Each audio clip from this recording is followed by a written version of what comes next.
Hello guys, welcome to my YouTube channel. তো আজকে কথা হবে 23শে জানুয়ারি মুক্তিপ্রাপ্ত রামকমল মুখোপাধ্যায় পরিচালিত বিনোদিনী এক নটির উপাখ্যান এই সিনেমাটা নিয়ে, যার মুখ্য চরিত্রে রয়েছে রুক্মিণী মৈত্র, যিনি বিনোদিনীর চরিত্রে অভিনয় করেছে।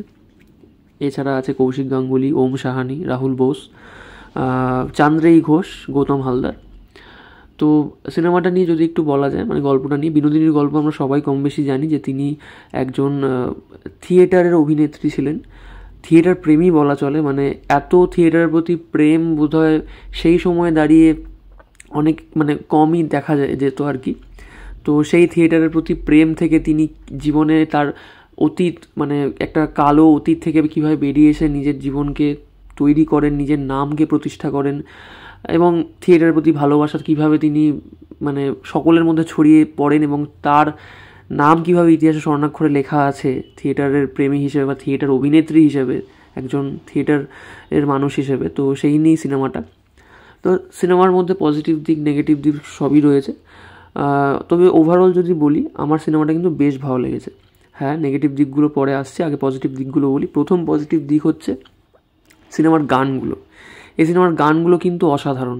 প্রত্যেকটা গান যেন একেবারে ঠিক জায়গায় ঠিকভাবে ইউজ হয়েছে। আর গানগুলো এত সুন্দর কম্পোজ করা, সুর হোক, এছাড়া গানের দিক দিয়ে হোক, লিরিক্সের দিক দিয়ে হোক, বিশেষ করে হরি মন মজায় গানটা তো অসাধারণ। আর সময়টাও এত ভালো, ওই সময়ে গানটা এত সুন্দর একটা জায়গা পেয়েছে, স্থান পেয়েছে সিনেমাটায়। দারুণ লাগবে, অসাধারণ লাগবে। এরপরে চলে আসি এর ক্যামেরা, স্ক্রিন প্লে, এই সমস্ত নিয়ে।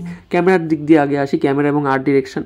ক্যামেরা, কস্টিউম, পুরো যে ডিপার্টমেন্টটা, ক্যামেরায় তো শমিক হালদার অসাধারণ ডিওপির কাজ করেছেন।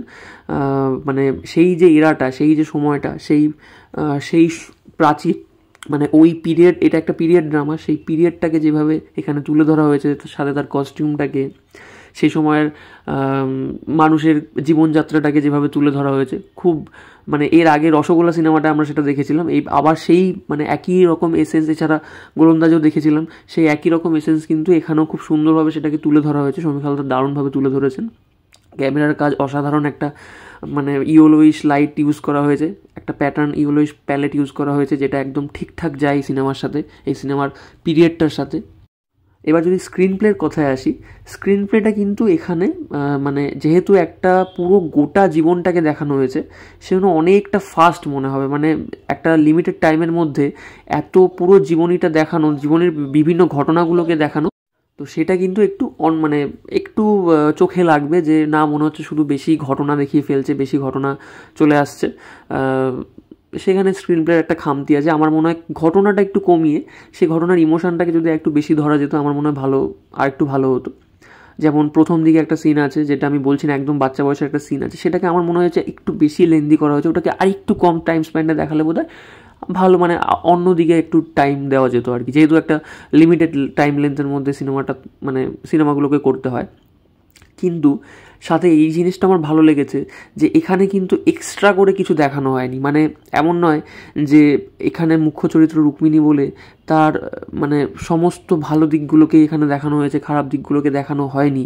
এছাড়া এখানে কৌশিক গাঙ্গুলি গিরিশ ঘোষের ভূমিকা অভিনয় করেছে, সেখানেও যে শুধু গিরিশ ঘোষের ভালো দিকটা দেখানো হয়েছে, এখানে কিন্তু শুধু প্রত্যেকটা ঘটনাকে অ্যাজ ইট ইজ দেখানো হয়েছে, যেটা ঘটেছিল।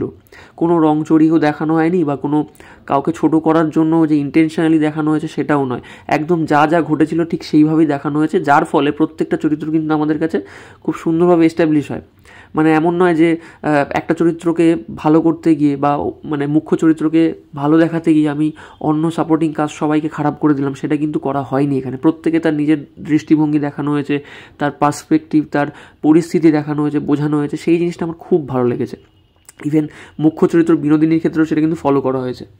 এবার আসি অভিনয়ের দিক দিয়ে কৌশিক গাঙ্গুলি অ্যাজ গিরিশ ঘোষ, রাহুল বোস অ্যাজ রঙ্গবাবু, এছাড়া ওম সাহানি যে কুমার বাহাদুরের চরিত্র করেছে, চান্দ্রেয়ী ঘোষ গোলাপ ফুল গোলাপ বিবি যে অভিনয় করেছে, গৌতম হালদার যে চরিত্রটা করেছে, আমার নামটা মনে পড়ছে না, অসাধারণ অভিনয় করেছে। এরা সাপোর্টিং কাস্ট যে যতটুকু টাইম স্প্যান পেয়েছে, যতটুকু সুযোগ পেয়েছে, তাদের যতটুকু স্পেস দেওয়া হয়েছে, অসাধারণ অভিনয় করেছে। আর রুক্মিণী মৈত্র অ্যাজ বিনোদিনী তো মানে আমার মনে হয়েছে যে রুক্মিণী মৈত্র ছাড়া হয়তো বিনোদিনীটা আর কাউকে মানাতো না।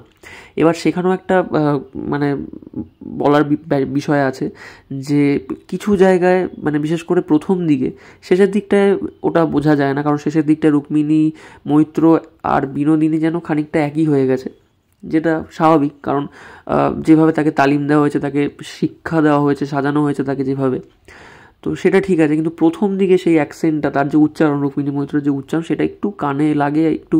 এছাড়া তার মানে রুক্মিণী তো প্রচণ্ড গ্ল্যামারাস, এবার তার যে গ্ল্যামারটা সেটা যেন সেই একটা গ্রাম্য মেয়ে, যে একটা তার অন্ধকার ভবিষ্যৎ থেকে, অন্ধকার যেন একটা কুঠুরি থেকে সে যে উঠে আসছে, সেই ব্যাপারটা যেন মিসিং এখানে। খুব গ্ল্যামার মানে এখানে কিন্তু মানে এতটা গ্ল্যামারাসভাবে প্রথম দিকে দেখানো হয়েছে রুক্মিণী মৈত্রকে, সেটা মনে হয় আরেকটু কম হলে ভালো হতো। তো সেই আর উচ্চারণটাও সেক্ষেত্রে খুব কানে বাজে, সেটা একটা খারাপ লেগেছে। কিন্তু রুক্মিণী মৈত্র কিন্তু অ্যাজ বিনোদিনী মানে তার 110% দিয়েছে, আমি বলবো অসাধারণ চেষ্টা করেছেন। তো আরেকটু হয়তো এই দিকটা ডিরেক্টর যদি নজর দিত একটু ভালো হতো। তবে রুক্মিণী মৈত্রকে আমার কিন্তু খুব ভালো লেগেছে বিনোদিনী হিসেবে, কিছু কিছু এই জায়গাগুলো বাদ দিয়ে। তো এই আমি মোটামুটি পজিটিভ নেগেটিভ সমস্ত মিশিয়েই বললাম। নেগেটিভ দিক বলতে ওই স্ক্রিন প্লেটার একটু ঠিক করা যেতে পারতো, যেখানে টাইমটা একটু কম দিয়েও চলতো সেখানে টাইমটা কম দিয়ে একটু পরের দিকে টাইমটা বেশি দেওয়া যেত। ইমোশনাল জায়গাগুলো একটু ধরা যেত, এখানে কিন্তু প্রচুর ইমোশনাল জায়গা রয়েছে। মীর আফসার আলীর সাথে একটা ইমোশনাল জায়গা রয়েছে, সেখানেও কিন্তু ইমোশনটা সুন্দরভাবে ধরেছে। তবে আরেকটু পিছনের দিকে একটা যে ওম সাহানির সাথে তার যে একটা ভালোবাসার সম্পর্ক গড়ে উঠবে, সেখানে একটু সময় দিলে বোধহয় ভালো হতো। তো ওভারঅল কিন্তু মানে সিনেমাটা বেশ ভালো। এবং আমি অবশ্যই ক্লাইম্যাক্সের কথাটা বলবো, শেষে যে ক্লাইম্যাক্সটা আছে, বিশেষ করে এখানে একটা মুহূর্ত আছে, ট্রেলারেও সেটা দেখায়, সেই জন্য আমি বলতে পারছি আর কি, নয়তো স্পয়লার হয়ে যেত, যে রামকৃষ্ণদেব এসে বিনোদিনীকে আশীর্বাদ করেছিলেন, মানে শ্রী শ্রী রামকৃষ্ণ পরমহংসদেব। তো সেই জায়গাটা এখানে এত সুন্দর, ওই হরি মন মজায় ওই গানটার সময় এত সুন্দর করে ধরা হয়েছে। তারপরে যখন ঠাকুর মারা যাচ্ছেন সেই সময় তাকে যেভাবে সেই সময় যে দৃশ্যটা, আমি ডিটেলে বলছি না, সেই ইমোশনাল সিনগুলো কিন্তু অসাধারণ লাগবে। মানে এই সিনেমার আমি তো বলবো সবচেয়ে বেস্ট দৃশ্যগুলো, বিশেষ করে ওই দুটো দৃশ্য মানে চোখে জল এনে দেয়। তো যাই হোক, যারা বিনোদিনী দেখেনি অবশ্যই গিয়ে দেখুন, অসাধারণ একটা সিনেমা হয়েছে, বেশ ভালো অ্যাটেম্প্ট আমি বলবো। কারণ বিনোদিনীর জীবনটা প্রপারলি অনেকেই জানতো না, আর এখানে পুরো লাইফ স্প্যানটা দেখানো হয়েছে। হ্যাঁ, প্রস্থেটিক মেকআপটা শেষে আমার খুব একটা ভালো লাগেনি, ওটা একটু ভালো করা যেতে পারতো। তো ওভারঅল এই ছিল আমার রিভিউ। যারা বিনোদিনী দেখেননি অবশ্যই গিয়ে দেখুন, আর যারা দেখেছেন অবশ্যই কমেন্ট সেকশনে জানান কেমন লেগেছে। তো ভিডিওটা ভালো লাগলে লাইক করে দেবেন, চ্যানেলটা সাবস্ক্রাইব করে দেবেন। আজকের মতো টাটা, বাই বাই।